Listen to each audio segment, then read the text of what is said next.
ఈశ్వర్, ఏమైంది? నేను ఈరోజే ఢిల్లీ నుంచి వచ్చాను. ఇంత జరుగుతుంటే నాకు ఫోన్ కూడా చేయవా? ఏం లేదురా, చిన్న గైనిక్ ప్రాబ్లం అంతే. చిన్నదంటావేంటి? కళ్ళు తిరిగి పడిపోయిందని వాడు చెప్తుంటే. మీరు పని చేయాలి. ఏంటది? మీ ఆరోగ్యం బాగుండలేదని, నిన్ను గౌతమిని చూడాలని ఆయనకు ఫోన్ చేయండి. అప్పుడు గౌతమ్ నేనే తీసుకొస్తారు, లేదంటే మనమైనా అక్కడికి వెళ్దాం.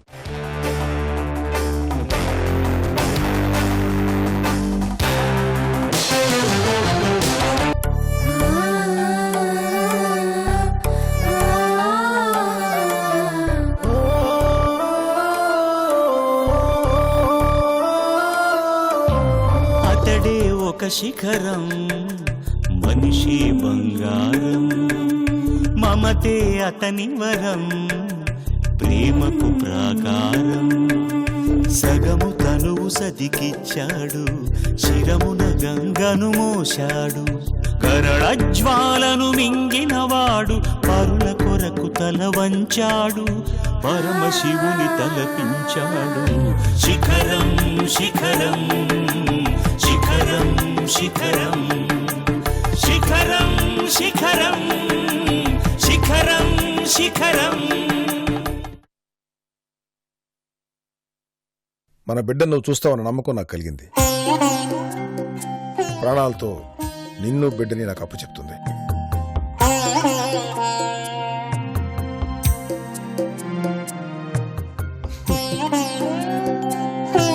ఎందుకు నవ్వుతున్నారు?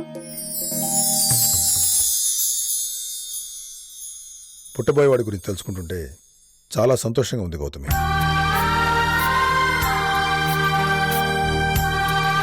వాడు చాలా అదృష్టవంతుడండి. ఏ?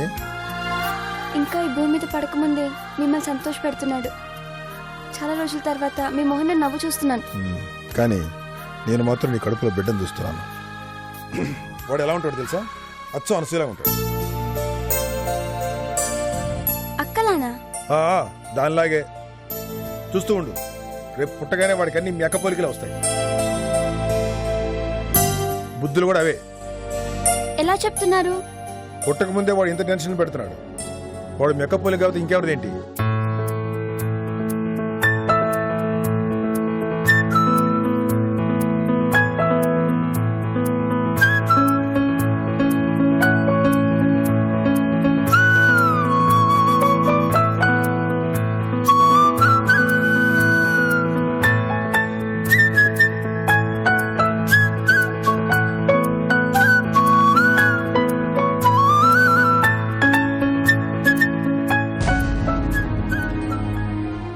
నేను ఫోన్ చేస్తే తీయొచ్చు కదా. వెళ్ళిన వాళ్ళు ఇప్పటిదాకా ఫోన్ చేయలేదు. నేను చేస్తేనేమో విసుగులు, కోపాలు. ఏం మనుషులో ఏంటో. అసలే అది గయ్యాలి. దానితోనే వేగలేకపోతున్నాం. దాని తెరాస్ కాపీ వీడు దిగాడు అనుకో, అసలు పట్టలేం. ఇద్దరు కలిసి ఇలిపికి పందిరేస్తారు.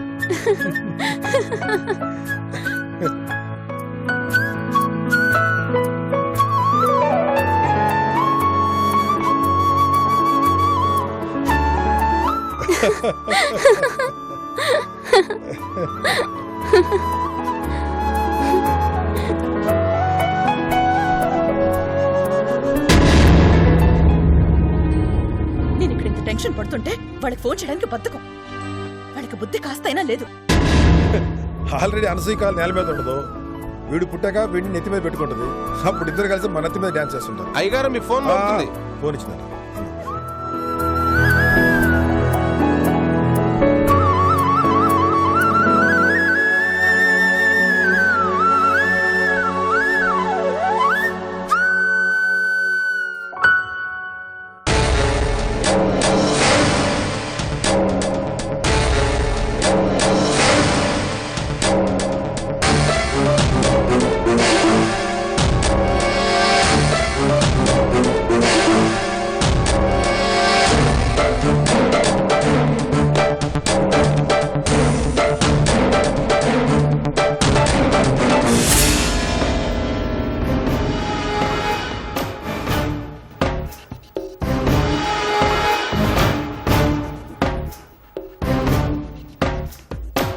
అక్క,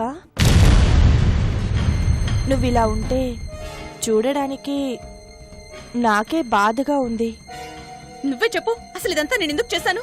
ఈ వంశం కోసమే కదా. ఏ ఆడదైనా ఇంకో అమ్మాయిని తీసుకొచ్చి తన భర్తకిచ్చి పెళ్లి చేస్తుందా? ఎవరిదాకాను ఎందుకక్క?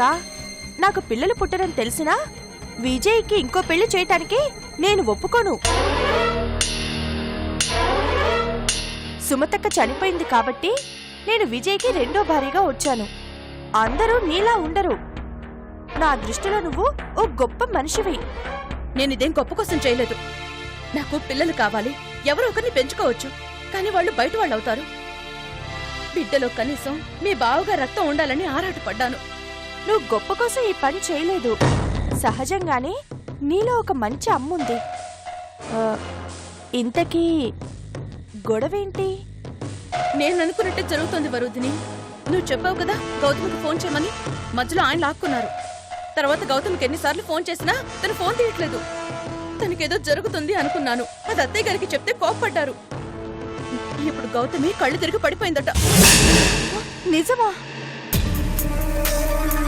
ఇంకా చూస్తూ కూర్చుంటావేంటక్క? మనం బయలుదేరి వెళ్ళాలి కదా. అందులోనూ గౌతమి వీక్ గా ఉంది. కడుపుల బిడ్డకి ఖచ్చితంగా ఏదో అయ్యే ఉంటుంది. నువ్వు మాట అనుకు వరుదిని. తదాస్తు దేవతలుంటారు. నా మాటకంత శక్తి లేదులే అక్క. అయినా నీకు నాకింత బాధగా ఉంటే అత్తయ్యకి ఇంకెంత బాధగా ఉండాలి?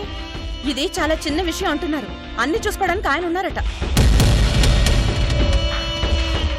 అక్క, నువ్వేమీ అనుకోనంటే ఒక మాట చెప్తాను. గౌతమికి ప్రసవగండం ఉందని తెలిసాక నీ ఇంపార్టెన్స్ తగ్గిందక్కా.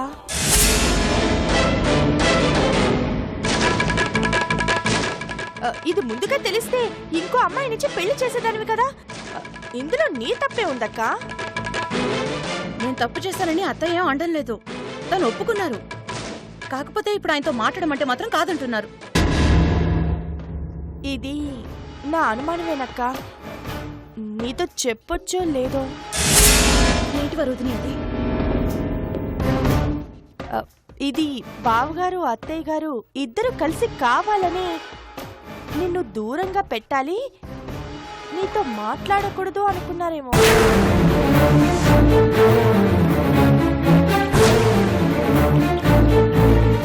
లేకపోతే గౌతమి ఆరోగ్యం బాగోలేదంటే ముందు తనే బావగారికి ఫోన్ చేయాలి కదా. నాకు ఈ ఆలోచన రాలేదే. ఇప్పుడే అత్తయ్య గారిని అడిగా. నీతో వచ్చిన చిక్కే ఇదక్క. మనసులో దాచుకోవడం నీకేది చేత కాదు, వెంటనే అడిగేస్తావు. ఇది నా అనుమానం మాత్రమే అని నీకు ముందే చెప్పాను కదా. ఓ పక్క అక్కడ ఏం జరుగుతుందోనని కంగారుగా ఉంది. అందుకే ఏం చేసినా నువ్వే చెయ్యాలక్క. నువ్వు తొందరపడితే మొదటికే మోసం వస్తుంది. కాస్త జాగ్రత్తగా ఆలోచించు.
హలో అక్క, బిజీగా ఉన్నావా? నేను ఎలా ఉన్నానని నువ్వు చాలా ఆతృత పడుతున్నావని నాకు తెలుసక్క. అంతకన్నా ఎక్సైట్మెంట్తో నేను నీకు ఫోన్ చేశాను. ఆ ఎక్సైటింగ్ న్యూస్ అంటే నీకు తెలుసా?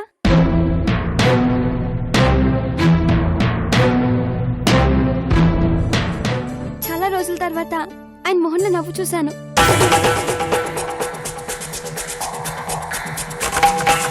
ఈరోజు ఆయన చాలా ఆనందంగా మనస్ఫూర్తిగా నవ్వారక్క. నాకు చాలా ఆనందంగా ఉందక్క. ఎందుకు నవ్వరు? మీరు నవ్వుకోవడానికి ఇక్కడ జోకర్లున్నాను కదా. మేమెందుకు నవ్వుకున్నామో తెలుసా? నీ గురించే. ఆయన నీ గురించి చెప్తూ చాలా హ్యాపీగా నవ్వి నన్ను కూడా నవ్వించారు.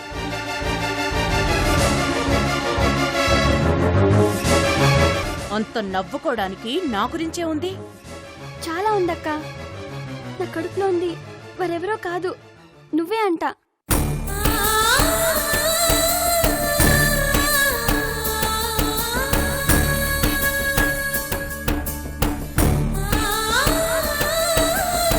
నువ్వే మన బాబులాగా మళ్ళీ పుడుతున్నావంట. బాబు పుట్టాక వాడు అచ్చు నీలాగే ఉంటాడంట. నీ కళ్ళు ముక్కు అంతా అంతా నువ్వేనంట. నీ అందం, అల్లరి, కోపం, అమాయకత్వం అన్ని బాబుకొస్తాయంట. బాబు నువ్వు వేరు కాదని ఎంత నవ్వారో.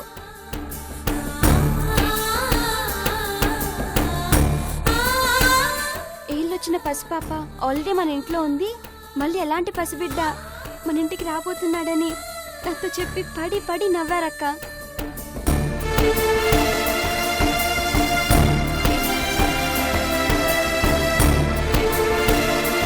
రేపు నువ్వు బాబు కలిసి ఇల్లు పీకి పందిరేస్తారంట. మీ ఇద్దరు అల్లరితో ఇల్లు హోరెత్తిపోతుందంట. మిమ్మల్ని కంట్రోల్ చేయడం తమ వల్ల కాదని, ఆ దేవుడి వల్ల కూడా కాదని అన్నారు. మిమ్మల్ని అసలు పట్టుకోలేమంట.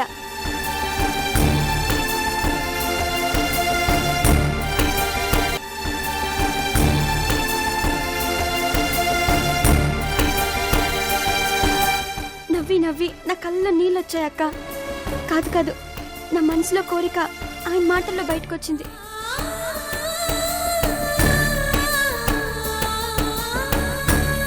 నిజమక్క, నాకు నీ పోలికలతో బాగా పుట్టాలనుంది. నిన్ను అపార్థం చేసుకున్న వాళ్ళు నువ్వు భారం అనుకుంటున్నారు, కానీ నిన్ను అర్థం చేసుకున్న నేను నీ భారాన్ని నీ బాబుగా నా కడుపులో మోసినట్టుందక్క.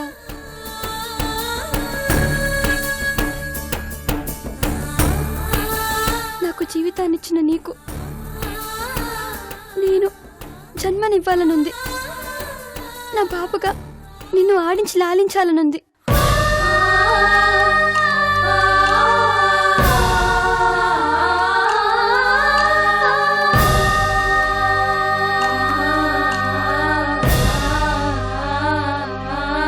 నా కోసం నీ కన్నీళ్ళని దిగమింగుకున్న నీకు నా రక్తాన్ని పాలుగా మార్చి నీకు పట్టాలనుంది.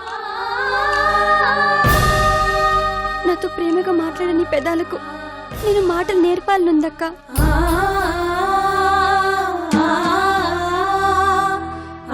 నా చేయి పట్టుకుని నడిపించిన నీకు నేను నడక నేర్పించాలనుంది. నీతో ఆడుతూ పాడుతూ సంతోషంగా ఉండాలనుంది. నన్ను గుండెల్లో పెట్టుకున్న నిన్ను నా ఒళ్ళో పెంచాలనుందక్క.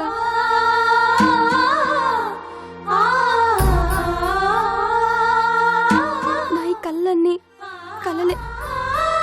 ఎందుకంటే ఇవన్నీ చూడాలంటే ముందు నేను బ్రతికుండాలిగా.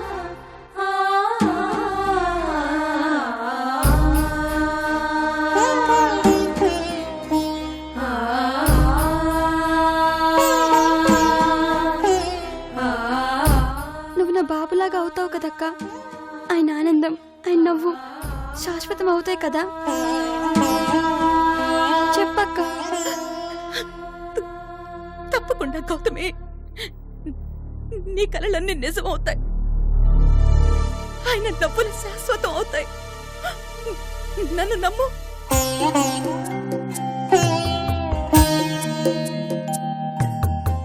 అక్క, నువ్వెంత మంచిదానివక్క. మంచిదాన్ని నేను కాదమ్మా, నువ్వు నువ్వు చాలా గొప్పదానివి. అనవసరంగా నిన్ను. అక్క, ఏమైంది? ఏం లేదు. నీ ఆరోగ్యం ఎలా ఉంది? బాగుందక్క. అక్కడ అన్ని వస్తువులు బానే ఉన్నాయా? ఆయన ఫ్రెండ్ వాళ్ళ ఇంట్లో ఉంటున్నామక్క. ఈరోజే రెగ్యులర్ చెకప్ కోసం వెళ్ళొచ్చాము. ప్రాబ్లం ఏం లేదని చెప్పారు. ఏమీ లేదని చెప్పారుగా. ఏమీ లేకపోతే అది చాలు. నా మనసంతా నీ దగ్గర ఉంది గౌతమి. నా గురించి నువ్వు ఆరోగ్యం పాడు చేసుకోకక్క. ఆయన నన్ను బాగా చూసుకుంటున్నారు. నా దిగులంతా నీ గురించే. నాకేంటమ్మా, నేను బాగానే ఉన్నాను. సరే ఉంటానక్క. క్షేమంగా ఉండు.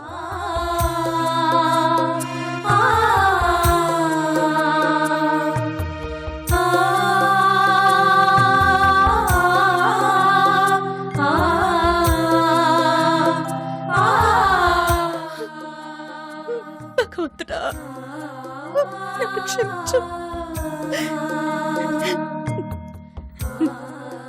నన్ను బిడ్డగా కోరుకుంటున్నా నా అమ్మని కాపాడు.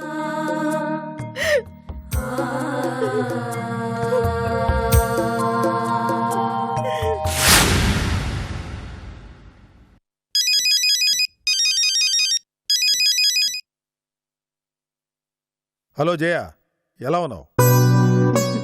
ఆ మాట అడగాల్సింది నేను. గౌతమ్ ఎలా ఉంది? ఇంకా ఆలోచిస్తోందా? అదే ఆ పిచ్చి ఆలోచన చేయదని నేను చెప్తున్నాను. గౌతమి నీ పక్కనుందా? ఏ ఎందుకు అలా అడిగావు? రిపోర్ట్ వచ్చింది ఈశ్వర్. దాని గురించి మాట్లాడాలి. వస్తావా? అంతా నార్మలేగా, ప్రాబ్లం లేదుగా. ఎందుకు నెగటివ్గా ఆలోచిస్తావు ఈశ్వర్? ఇది ఫోన్లో చెప్పేది కాదు, అందుకే రమ్మంటున్నాను. గౌతమ్ని కూడా తీసుకురానా? అవసరం లేదు, నువ్వు వస్తే చాలు.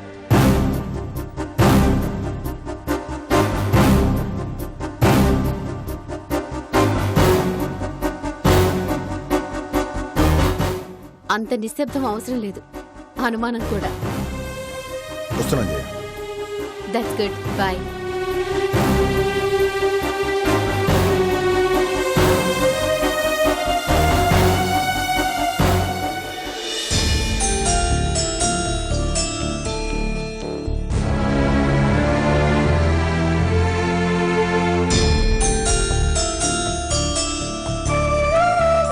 ఈశ్వర్ రా, కూర్చో.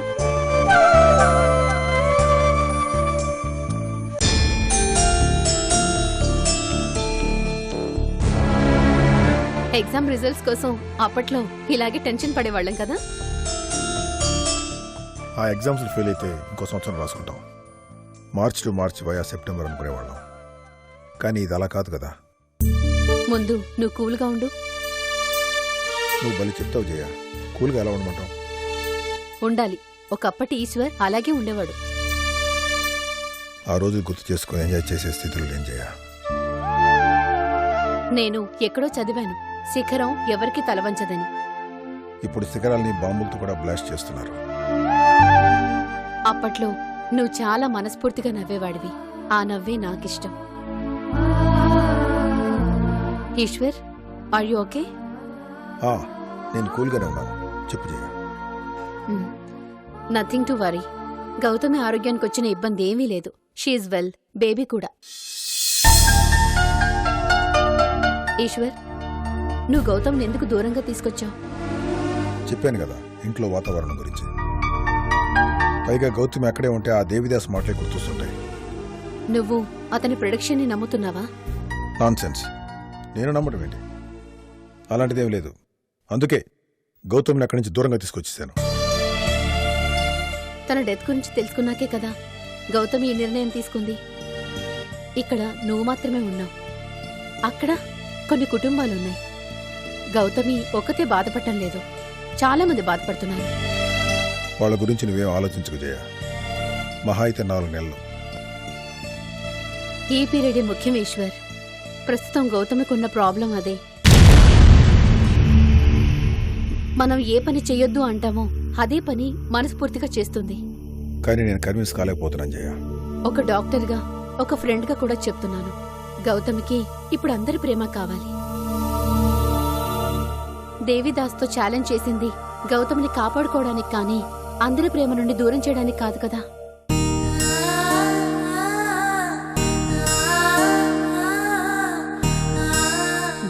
కడుపుతో ఉన్న ఆడపిల్ల భర్త ప్రేమ ఒక్కటే కాదు, అటు కన్నవాళ్లకి ఇటు అయిన వాళ్ళకి అందరికీ దగ్గరగా ఉండాలనుకుంటుంది.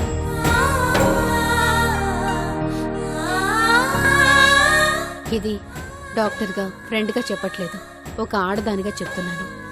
అర్థం చేసుకో ఈశ్వర్. అర్థం చేసుకోగలను చెయ్య, కానీ ఈ గౌతమి ఆ దేవదాస్ మాటలు నమ్ముతుంది.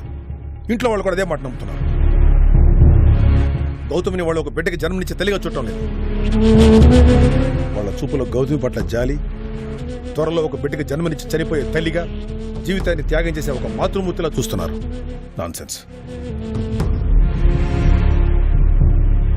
ఆ దేవిదాస్ మాటలు నిజమవుతాయో లేదో తెలియదు, కానీ వీళ్ళ మాటలతోటి చూపులతోటి గౌతమిని ముందే చచ్చిపోయేలా చేస్తున్నారు. గౌతమికి జీవితం మీద నమ్మకం పోయించేయ, తిరిగి జీవితం మీద నమ్మకం కలిగించడానికి వాళ్ళ నుంచి దూరంగా తీసుకొచ్చాను.